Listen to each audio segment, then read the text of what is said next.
না মা, তোর পরীক্ষা বন্ধ হতে দেব না। আমি দরকার হলে নিজের রক্ত বিক্রি করব, তাও তোকে পড়াবো।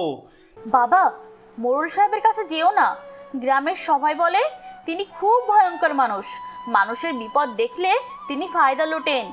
সময় সময় কি তোর বাপের সম্পত্তির রহমত? অনেক সময় দিয়েছি।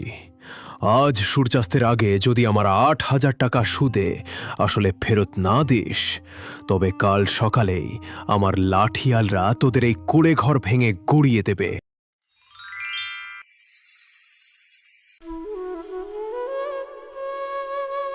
বাবা, তুমি এসেছো? এই নাও, পানি খাও।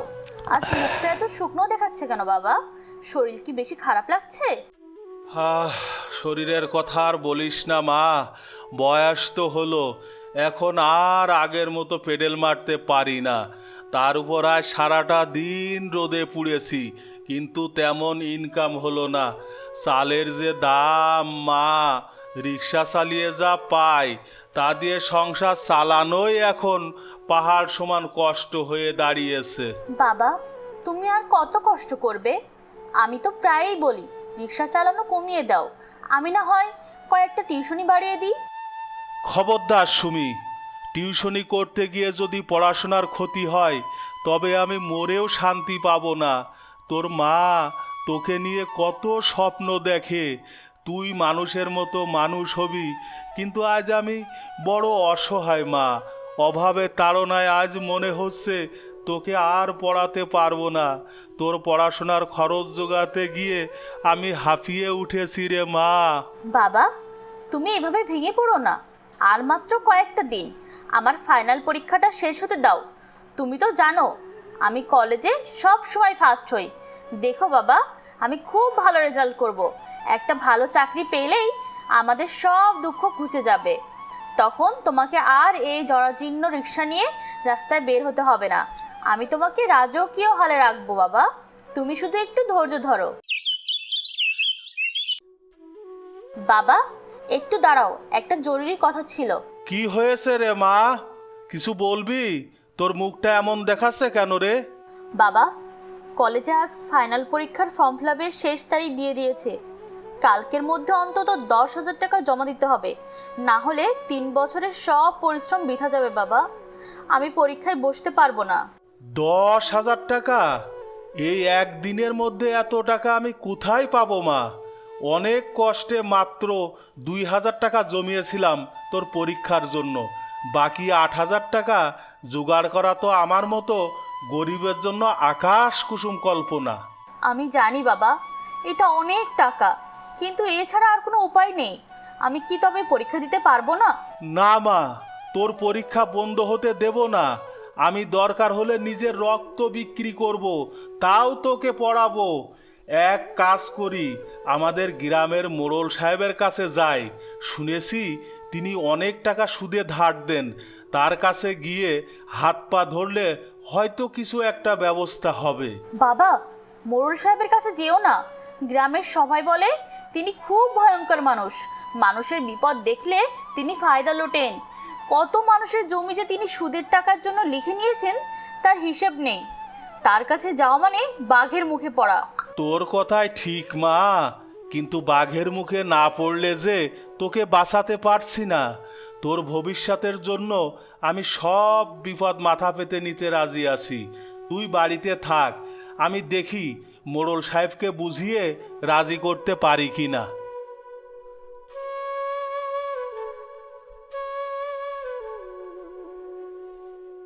হুজুর, সালাম নিবেন হুজুর।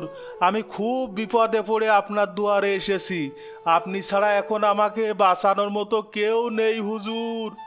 আরে, একই দেখছি। রিক্সা চালক রহমত যে আজ আমার রাজপ্রাসাদে। কি ব্যাপার রহমত? রিক্সা চালানো কি বাদ দিয়ে দিলে নাকি? নাকি প্যাডেল মারার শক্তি আর গায়ে নেই? না হুজুর, রিক্সা তো চালাই, কিন্তু আমার মেয়েটার ফাইনাল পরীক্ষার জন্য কিছু টাকা খুব দরকার। আপনি দয়া করে। ও, সেই মেয়ের কথা বলছিস? গ্রামের হাটে ঘাটে তো শুনি তোর মেয়ে নাকি জজ ব্যারিস্টার হবে। শুনলি তোরে কুদ্দুস? রিক্সাওয়ালার মেয়ে হবে জজ। আরে রহমত, যে ঘরে নুন আনতে পান্তা ফুরায় সেই ঘরের মেয়ে কি জজ ব্যারিস্টার হওয়ার স্বপ্ন দেখে মানায়? হুজুর, দয়া করেন হুজুর, মেয়েটা আমার খুব মেধাবী, পড়াশোনায় খুব ভালো। আপনি যদি এই বিপদে 8,000 টাকা ধার দিতেন তবে বড় উপকার হতো। আমি দিন রাত রিক্সা চালিয়ে আপনার টাকা শোধ করে দেব হুজুর। টাকা তো গাছে ফলে না রহমত, আর তোকে টাকা দেব কোন সাহসে? তোর আছেটা কি যে বন্ধক রাখবি? রিক্সাটা? ওটা বেচলেও তো 2,000 টাকা হবে না। জজ সাহেবের বাবা হয়ে এখন আমার কাছে এসেছিস টাকা ভিক্ষা করতে? লজ্জা করে না? হুজুর, আমি আপনার পায়ে ধরছি, মেয়েটার জীবন নষ্ট হতে দেবেন না। আমি আপনার বাড়িতে কামলা খাটবো, তাও টাকাটা দিন। আচ্ছা ঠিক আছে, এত করে যখন বলছিস টাকা আমি দেব, কিন্তু আমার একটা শর্ত আছে। টাকা নিতে হলে তোকে একটা কাগজের টিপসি দিতে হবে। যদি সময় মতো টাকা ফেরত না দিস তবে তোর ওই ভিটে মাটি সব আমার হয়ে যাবে। রাজি আছিস? হুজুর, আপনি যা বলছেন আমি তাতেই রাজি। আমার ভিটে মাটি সব বাজি রেখে আমি আপনার কাছ থেকে টাকা নিচ্ছি। আপনি টাকাটা দিন হুজুর, আমার মেয়ের পরীক্ষাটা খুব দরকার। এই নে তোর 8,000 টাকা, আর এই কাগজে একটা টিপসই দিয়ে যা। মনে রাখিস রহমত, যদি সময় মতো টাকা ফেরত না দিস তবে কিন্তু তোর ওই মাথা গোজার শেষ ঠাঁইটুকু আমি কেড়ে নেব। তখন কিন্তু আমায় দোষ দিতে পারবি না। বুঝেছি হুজুর, আপনার সত্য আমার মনে থাকবে, আপনি চিন্তা করবেন না। আমি দিন রাত পরিশ্রম করে আপনার টাকা শোধ করে দেব। আমার বিশ্বাস আমার মেয়ে বড় চাকরি করে সব ঋণ শোধ করবে। আসি হুজুর, দোয়া করবেন। দেখলি কুদ্দুস, জজ সাহেবের বাপ এখন আমার হাতের মুঠোয়। টাকা সে শোধ করতে পারবে না, আর ওই ভিটেটাও আমারই হবে। সুমি, মা সুমি, জলদি বাইরে আয় মা, দেখে যা তোর জন্য কি এনেছি। কি হয়েছে বাবা? এত ডাকাটা কি করছো কেন? তুমি কি মোড়ল সাহেবের কাছে গিয়েছিলে? এই দেখ মা, পুরো 8,000 টাকা, আর তোর কাছে জমানো ছিল 2,000। এই নে, তোর পরীক্ষার 10,000 টাকা জোগাড় হয়ে গেছে। এখন আর তোর পরীক্ষা বন্ধ হবে না রে মা। এত টাকা? মোড়ল সাহেব তোমাকে এত সহজে এত টাকা দিয়ে দিলেন? কিন্তু বাবা, আমি তো জানি তিনি বিনা স্বার্থে কাউকে 1 পয়সাও দেন না। তিনি কি শর্ত দিয়েছেন বাবা? সত্যি করে বলো। আরে ধুর, ওসব নিয়ে তোকে ভাবতে হবে না। আমি রিক্সা চালিয়ে শোধ করে দেব, তুই শুধু মন দিয়ে পরীক্ষা দে। না বাবা, তুমি লুকিও না, আমি জানি কিছু একটা ঘটেছে। মোড়ল সাহেব কি চেয়েছেন? তুমি কি কোনো বিপদে পড়লে? আমাকে সব বলো বাবা, না হলে আমি এই টাকা নেব না। মা রে, মোড়ল সাহেব একটা কাগজে টিপসই নিয়েছেন, শর্ত দিয়েছেন যদি সময় মতো টাকা পরিশোধ করতে না পারি তবে আমাদের এই ভিটে মাটি সব তার হয়ে যাবে। কি? আমাদের এই শেষ মাথা গোজার ঠাইটুকু তুমি বাজি ধরলে বাবা? যদি আমরা টাকা শোধ করতে না পারি তবে তো আমরা পথে বসে যাব। আরে পাগলি মেয়ে আমার, তুই যখন বড় অফিসার হবি তখন এমন 1000টা ভিটে কিনতে পারবো। তুই আমার স্বপ্ন মা। এই সামান্য মাটির ঘরের চেয়ে তোর ভবিষ্যৎ অনেক বড়। তুই চিন্তা করিস না, আমি দিন রাত রিক্সা চালাবো। এখন যা, টাকাগুলো আলমারিতে সাবধানে রাখ। আগামীকাল সকালে গিয়ে কলেজে টাকা জমা দিয়ে আসিস। আজ আমি অনেক শান্তিতে ঘুমাবো রে মা। পরদিন সুমি কলেজে টাকা জমা দেয় আর বাবা রহমত মিয়া শুরু করেন হাড় ভাঙা খাটুনি। দেখতে দেখতে সুমির পরীক্ষাও শেষ হলো। এখন শুধু রেজাল্টের অপেক্ষা। হ্যাঁ গো, মোড়ল সাহেবের কাছ থেকে এই ভিটেমাটি বন্ধক রেখে টাকা নিলে তো অনেক দিন হয়ে গেল। টাকা শোধ করার তো কোনো নামগন্ধ নেই। আমার খুব ভয় করছে, যে কোনো সময় মোড়ল তার লাঠিয়াল বাহিনী নিয়ে এসে আমাদের এই মাথা গোজা ঠাইটুকু কেড়ে নেবে। তখন আমরা এই মাঝরাতে কোথায় গিয়ে দাঁড়াবো? মা, তুমি একদম চিন্তা করো না, আমার পরীক্ষা খুব ভালো হয়েছে। কাল সকালেই আমাদের রেজাল্ট দিবে। আমি জানি আমি খুব ভালো করব। একবার ভালো রেজাল্ট করে একটা চাকরি জোগাড় করতে পারলেই মোড়ল সাহেবের সব টাকা আমি সুদে আসলে মিটিয়ে দেব। সুমির মা, তুমি এত হতাশ হও না। আমরা তো কোনো পাপ করিনি, শুধু মেয়ের ভবিষ্যতের জন্য একটু ঋণ করেছি। মনে রেখো, যারা সৎ পথে চলে সেই গরিবের সাথে সবসময় আল্লাহ আছেন। তিনি আমাদের একটা পথ নিশ্চয় দেখাবেন। একদম ঠিক বলেছো বাবা, আল্লাহ আমাদের নিরাশ করবেন না। আমাদের এই হাড় ভাঙা খাটুনি আর চোখের জল বৃথা যেতে পারে না। মা, বাবা, তোমরা কোথায়? তাড়াতাড়ি বাইরে এসো, দেখে যাও কি হয়েছে। কি কি হয়েছে রে মা? এত চিৎকার করছিস কেন? কোনো খারাপ খবর নাকি? না বাবা, খুশির খবর। তোমার হাড় ভাঙা খাটুনি আর চোখের জল আজ সার্থক হয়েছে বাবা। আমি গোল্ডেন A+ পেয়ে পাশ করেছি। আমি পুরো কলেজে সবার ওপরে। সত্যি বলছিস রে মা? তুই আমাদের মুখ উজ্জ্বল করেছিস। আমি জানতাম আমার মেয়ে একদিন এই অন্ধকার ঘরে আলো জ্বালাবে। তুই সত্যি আমাদের হীরের টুকরো মেয়ে। শুকুর আলহামদুলিল্লাহ, আজ আমার সব কষ্ট দূর হয়ে গেল। মানুষ বলতো রিকশালার মেয়ে জজ হতে পারবে না, আজ তাদের মুখে চুনকালি পড়েছে। আচ্ছা, তোমরা বাড়িতে থাকো, আমি এখনই বাজারে যাচ্ছি। আজ অনেক দিন পর খুশির সংবাদ এসেছে। হা হা হা হা। আমি মিষ্টি নিয়ে আসি, পাড়া প্রতিবেশীর মিষ্টি খাওয়াতে হবে তো। আজ সবাই জানবে রহমত রিকশাওয়ালার মেয়ে আজ গোল্ডেন A+ পেয়েছে। সুমির পরীক্ষার পর কয়েক মাস কেটে গেল। অনেক জায়গায় চাকরির ইন্টারভিউ দিলেও এখনও কোথাও থেকে ডাক আসেনি।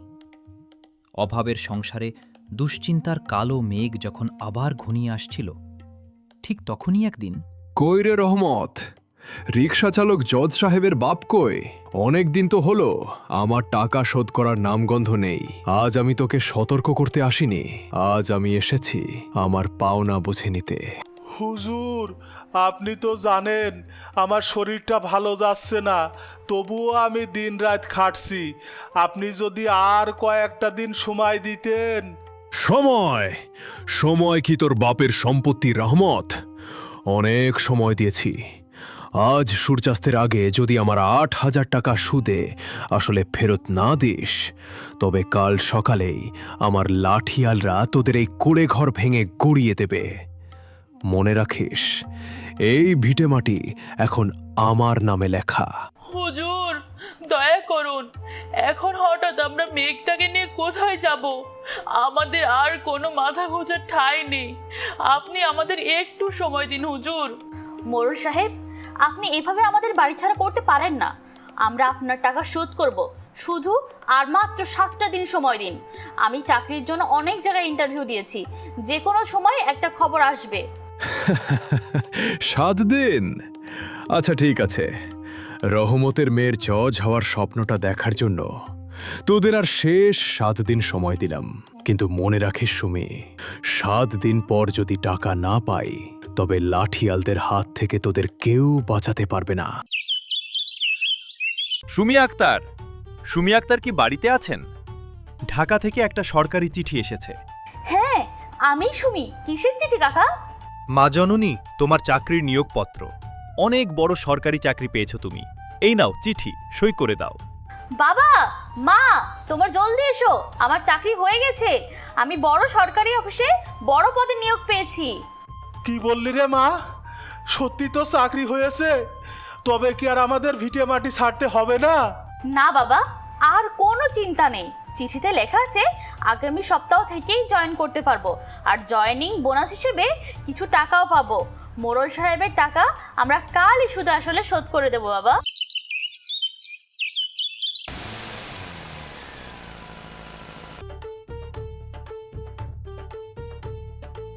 বাবা, আজ আমি তোমার সেই রিক্সা চালক রহমতের মেয়ে নই। আজ আমি এই জেলার ম্যাজিস্ট্রেট। তোমার স্বপ্ন আজ সত্যি হয়েছে বাবা। আজ আমার জীবন সার্থক রে মা।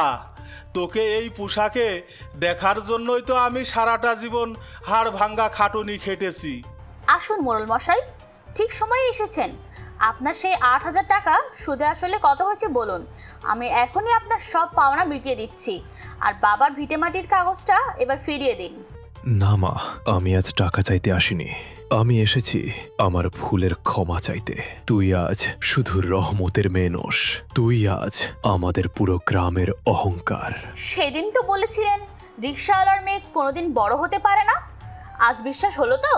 মা, আমাকে ক্ষমা করে দাও।